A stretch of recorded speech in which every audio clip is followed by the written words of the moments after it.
MJ, it's time for you to. Okay, now let us review your places. MJ, what do you do in the bathroom? Go!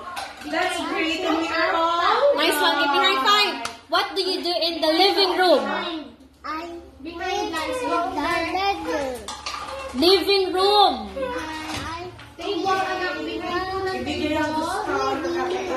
Anak, I entertain visitor. Good, what do you do in the living room? Good, what do you do in the living room? I entertain visitor. Good, what do you do in the living room?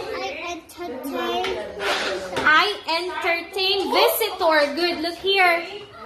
Anak, MJ. You don't avoid your eye contact. What do you do in the living room? What do you do at school? Very nice. Anak, you need to listen po sa instruction ni teacher. Okay, very good. What do you do in the bedroom? Short. Okay? Okay,